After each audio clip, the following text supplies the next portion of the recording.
Het Aziatische land Pakistan kan een nieuw hoofdstuk beginnen in zijn geschiedenis, nu het geweld en de terreurdaden aanzienlijk verminderd zijn. Ook op economisch vlak verwacht Pakistan dat de moeilijkste periode achter de rug ligt. Dat zegt premier Imran in een exclusief interview met onze verslaggever Steven de Kranen.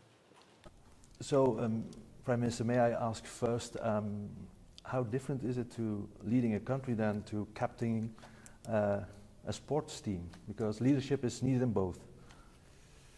Well, let me first say the similarity. Similarity in both is that you have to struggle.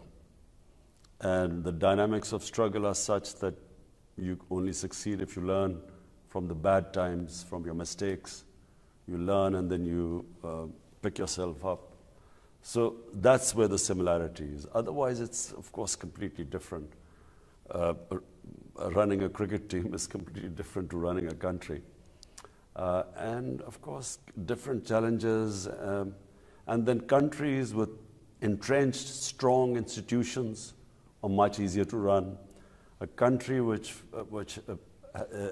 faces challenges in the worst challenge in our, as far as the economy is concerned, huge fiscal and current account deficits. And so in that, obviously, it's a much bigger challenge. If we start with the hardest issues, Kashmir, we in Europe are wondering, will it ever be a happy place, Kashmir? Is there a solution possible?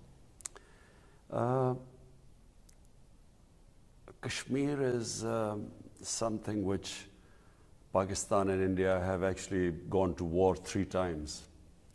And Kashmir remains the biggest hurdle in there being normal relationship between the 2 big South Asian countries. And actually Kashmir is the main hurdle which would lead to, which is in the way of trade prosperity. Because, you know, if the 2 countries were trading with normal relationship, then the best way to reduce poverty in the subcontinent would be trade and normal relations.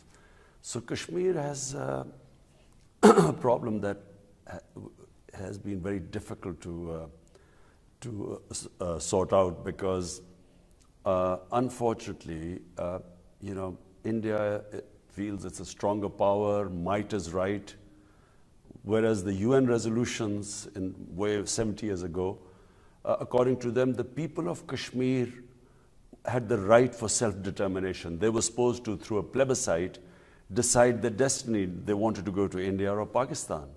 That right was never given because India knew that if that right was given, they would opt for Pakistan because it's a Muslim majority province. And India was divided according to the majority religion. So if it was a Hindu majority, it went to India. Or if it was Sikh majority, it went to India. If it was Muslim majority, it became Pakistan. Kashmir was an overwhelming Muslim majority province. And through force of arms, India has occupied it. And they promised but did not allow them to have the right for self-determination. This promise was made by the first Prime Minister, Mr. Nehru, but that promise was never fulfilled. So Kashmir now has become a real problem because what India has a problem for India, because they have forcibly annexed it. It was a dispute between Pakistan and India. They have annexed it unilaterally. And for over 6 months, the people of Kashmir are in an open prison by 700,000 Indian troops. 8 million people of Kashmir have no access to media. Their leaders have been put in jail. Anyone who protests has been put into jail. Students, teenagers, media clamped down. So there's a siege. 8 million people are under siege by 700,000 troops. And do you think, apart from Kashmir, will there ever be normal relations between Pakistan and India, or is it too much history or too soon, perhaps? No, I feel that if there was strong, clear-headed leadership in India, this problem would be solved. No problem. Every problem has a solution. problem in India right now is that they have an extremist ideology. The RSS is an extremist ideology inspired by the Nazis in the 30s. And the founding fathers of RSS, which is ruling India now, were inspired by Hitler and this racist Aryan philosophy of Hitler, and they backed the Holocaust of the Jews because they believe in the ethnic cleansing of Muslims from India. So it is an extreme ideology, and unfortunately it has taken over India. And that's why they put these 8 million Kashmiris who are Muslims, they put them in an open prison. So I do not see much hope with this government, but I do see that in future, an Indian government, a strong leadership, they would want this issue to be resolved. And as I said, every problem has a solution. Talking about solutions, in Afghanistan there are talks between US and Afghan Taliban. What is Pakistan doing to make it a success? Well, first of all, you must remember that in Pakistan there are still 2.7 million Afghan refugees here. And there are refugee camps which have over 100,000 people still living here. So what Pakistan can do is put leverage on the Afghans, on the Taliban, some of whom have families here, to make peace in Afghanistan. And I can assure you that Pakistan has tried its best. Since my government has come in, we have left no stone unturned so that there would be peace in Afghanistan. And fortunately, things are moving in the right direction. It's not going to be easy because there's been 19 years of conflict, but it is for the first time moving in the right direction. The Americans are wanting peace and dialogue with Taliban, and Taliban have now sitting with the Americans. The next phase would be ceasefire, then possibly an agreement, if the ceasefire goes well, then an agreement, and then I guess the next phase would be the Taliban sitting with the Afghan government. Mm-hmm. And what about Pakistan? If you move to Pakistan, are the dark times over? Because there were some very hard years also for Pakistani people with terror-related incidents, bombings, shootings. Do you think that extremism is stamped out? You see, let me explain what happened in Pakistan. So you need to know the history. In the 1980s, Pakistan was backing the Mujahideen, who were backed by the Americans and CIA and the Western countries, to fight against Soviet invasion of Afghanistan. So it was called the Afghan Jihad. So Pakistan backed the Afghan Jihad. A lot of the Mujahideen came from different countries to fight in Afghanistan. And this was all, of course, encouraged by Western countries and of course, backed by the Americans. And a lot of these groups were trained in Pakistan. So when the Soviets left Afghanistan in 1989, Pakistan and Afghanistan were left with these militant groups, these guerrillas, these different Mujahideen groups. And so come 9/11, now the United States lands in Afghanistan. Now, the same groups who were told that jihad was a good thing against foreign invaders, because the United States came, they now were told that no, against the United States, because these are the good guys, it's terrorism. It was jihad against the Soviets. So, of course, not all of them understood. And Pakistan, by joining the US war, we ended up these groups turning against Pakistan. So that's when we went against this period of terrorism, suicide attacks. 70,000 Pakistanis lost their lives in that 10, 12-year period. Unfortunately, and full marks to our security forces, and especially our intelligence agencies, who gave great sacrifices, but they now have controlled the insurgency. And I'm very happy to say that my first year as Prime Minister, 2019 was the safest year in Pakistan since 9/11. Okay. If we move to another hard issue, you've spoken about the economy, double-digit inflation, huge debt, loan with IMF. People would say, how can you succeed? But in the street, people tell to me, the Prime Minister is very resolved because he has proven it in cricket, he has proven it with the hospital, he has proven it becoming Prime Minister. But what can you do to be different than your predecessors to really make it work? Well, it's like if you inherit a house which is bankrupt and their creditors coming to ask for their money back and their loans, and someone is coming for rent of the house, others are coming for the rent, you've rented a car or something. So for a while that house goes through a tough period. While you cut your expenses and you raise your revenues, so you no longer are indebted, and so you don't have to borrow, and then you have to pay the interest on the loans. So that is a tough period. Every house which borrows and where the expenses are more than its revenues, every house goes through a tough period, and every country which has been in the same situation as Pakistan has to go through what is called the structural readjustment, where you raise your revenues to match your expenditure. And while you cut your expenditure, obviously, the people go through a bad time. Not only did we have this big fiscal deficit and current account deficit, we also have bankrupted utilities. Our electricity, had incurred huge losses. So we had a huge debt in electricity. And then our gas, so that affected our industry, because because of these huge debts, you had to raise the prices of electricity and gas. And when you raise the prices, the industry got affected, because that can't compete with the exports of your neighboring countries, which means you can't reduce your deficit. So you're caught in this debt trap. And so the first year was very difficult. 2019 was a very difficult year for Pakistan. But now, fortunately, we brought the current account deficit down by 75% in 1 year, which was tough but good.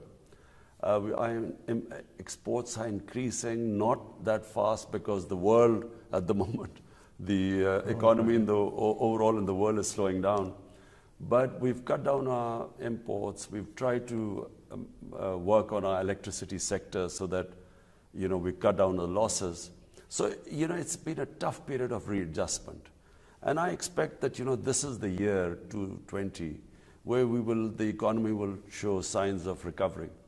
Yeah, because you've spoken about priority, lifting 100 million Pakistani out of poverty, new Pakistan. What is your vision for an ideal Pakistan? Which kind of country would you say Pakistan should be? My idea of Pakistan is what was the founding fathers' idea of Pakistan, which was an Islamic welfare state, a state which is just and humane, which looks after the state, looks after the bottom tier of the population, the weaker section of the society. And if you ask me, the first Islamic state was the first welfare state in the history of mankind some 14 centuries ago. State of Medina? State of Medina. It was a welfare state. And it was a state which had rule of law. It had rights. Every human being had rights protected by the state. And that was the basis of the civilized state, which laid the foundation for the next 7 centuries. It became the leading civilization in the world.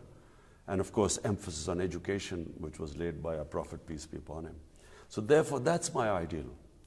And if you ask me in modern day which state would resemble that, I would say Scandinavian states, because they have very high welfare. I find them very civilized. And what China has achieved, China has taken out 700 million people out of poverty in the last 30 years. But different political systems, welfare state, tax collection is needed then? Look, First of all, you need to have direction. The leadership in a country needs to know where it is headed, what it wants to achieve. So if your objective is that I will achieve prosperity by raising people above the poverty line, which is what China did. Because China 30 years ago was not that rich an economy. But by lifting people out of poverty, they created extra demand. And then the extra demand meant the entire world's multinationals wanted to be there. And China has, it's remarkable, it's a miracle. But the basis of that prosperity was that the state took a decision that our priority is to lift people out of poverty. That's what my decision is. Despite all the problems what we face, we have allocated the highest amount of money for poverty alleviation in our history. I mean, despite the economic crunch, we had the outlay for poverty alleviation is the highest today in Pakistan. And when you're talking about moving economically, there is cooperation with China. What is the message from Pakistan to Europe? What do you expect from Europe, or what do you want to ask from Europe? Well, trade really, Europe has been very good to us. We have got the GSP plus, which means we get preferential trade agreement with Europe, and that's very positive. And of course, Europe is one of Pakistan's biggest trading partner. So trade really with Europe. Pakistan is open for business. Even in Gawadar, there's still room and place in the port for European companies and countries to invest. Of course, you see, a CPEC just gives an opportunity to connectivity to China. But it's not exclusive. I mean, Chinese also would want this to become an investment hub for companies from all over the world, especially in Europe. Mm. Talking about climate change, Europe, there's a lot of political debate about it, but it's one of Pakistan's main challenges as well, and Pakistan is doing a lot. Why is Pakistan doing a lot? Because in contributing to the problem, you're not a big player, so you're doing a lot for solutions. Well, first of all, I was always an environmentalist because I loved hunting, I loved shooting. And as I grew up, I saw that in Pakistan, two things were happening. Our forests were disappearing, and our wildlife was disappearing. So from becoming a hunter, I became a conservationist. And so I've always, I love Pakistan's wilderness. I think Pakistan has some of the most diverse wilderness in the world. It has 12 climatic zones. From alpine, it goes right down to the coast and the desert. And so being an outdoor person, and I love trekking in our mountains. Our mountains are probably, there's nowhere, I've been everywhere. Nowhere in the world you have this sort of trekking we have in our mountains in the four ranges, Himalayas, Karakoram, Suleiman Range, Hindu Kush. So as I grew up, I realized that, the beauty of this country was disappearing because our wilderness was disappearing and our forest cover was disappearing. So when my party came to power in the Khyber Pakhtunkhwa province of one of the four provinces, so we decided to plant 1 billion trees in 4 years, and we did it. And now we've set ourselves targets since I became the Prime Minister of 10 billion trees in Pakistan. And it's really to improve our environment, improve our forest cover, bring back wildlife. But Pakistan is also likely to be affected by climate change more than other countries because this country depends on our rivers. And our rivers, 80% of the water in our rivers comes from the glaciers in the mountains. And because of global warming, these glaciers are melting at a fast rate, and that is a big worry for us. We have the impression in Europe that Pakistan is opening up to the world, getting out of isolation, and tourism could be a driver to get more people from all over the world to Pakistan. Are there special measurements taken to even accelerate tourism? Yes, we've opened up Pakistan. 70 countries can get visa at the airport. We have opened up all our areas. And now that it's been one of the safest years, 2019, our tourism doubled in 1 year. Pakistan offers probably the most unique tourism in the world because because of its diversity. Firstly, it's an ancient land. The Indus Valley civilization is 5,000 years old. Secondly, it is home to 4 world religions. Sufism, it has some of the ancient sites for Sufism. Then Hinduism, it has ancient sites for the Hindu religion. Then Sikhism, it has 2 of the most revered sites in Pakistan for the Sikh religion. And then, of course, Buddhism. The north of Islamabad was the center of the Gandhara civilization. And that is, one of the more, for the Buddhists, this is one of the best places for visiting their ancient sites. And on top of it, we have our mountains in the north. We probably have the most unique mountain tourism in the world. Firstly, it's undiscovered. Not many people know about it. Half the world peaks over 24,000 feet are in Pakistan, including the second highest mountain. So it has diverse tourism. And the cities, 3 cities, are over 1,000 years old. So in that sense, Pakistan is undiscovered. It's not actually, some countries are destroyed by tourism. Pakistan is not. A lot of hospitality here, and with peace now and security in this country, we expect that we will, the level of tourism will grow quantumly in Pakistan. Finally, may I ask you 2 perhaps more personal questions which trigger me. Why did you, as a famous sports star, came back to Pakistan? Was it a kind of duty, inevitable? Because you could say, I stay in London or the Bahamas, and into politics is already difficult, coming to Pakistan as well with expectations. So what was the driver to get you into politics? First of all, I never really lived away from Pakistan. I only went for studying in England for 4 years. And then I used to play professional cricket in England. So that meant summer in England, but winter was always in Pakistan. So I never really went away. Never at any point did I ever want to live away from Pakistan. I never wanted to take a British passport, although I was spending, almost 17, 18 summers playing professional cricket there. But you see, I could never imagine a purposeless existence. My life was always driven from the age of 9. From the age of 9, I wanted to represent Pakistan in cricket. And so from that age onwards, till I left cricket, I was driven by, taking Pakistan to the top of world cricket. And when my last match was Pakistan winning the World Cup. Then I spent the next 10 years building a cancer hospital. My mother died of cancer. And so poor people had nowhere to go if they get cancer. So it took me almost 8 years to build 9 years to build the cancer hospital. And then I decided to go into politics because I felt that the political elite in Pakistan was corrupt. And corruption is the biggest reasons why countries have poverty. It's not lack of resources.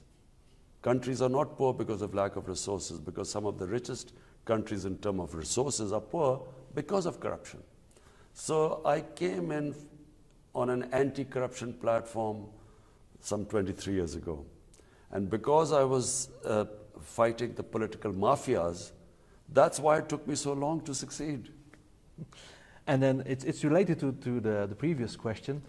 The image, which I read also from British tabloids, was more like a very liberal, young, successful cricket star, becoming a more religious person. How hard was that, or was it just also another aspect that people in the West didn't see? Look, if a human being is lucky, if they're lucky, sometimes during their life they will ask themselves 2 questions. One, what is the purpose of my existence? And two, what happens to me after I die? And if they are luckier, they will find the answers in spirituality, because science does not answer these two questions. So, like everyone else, all the time I would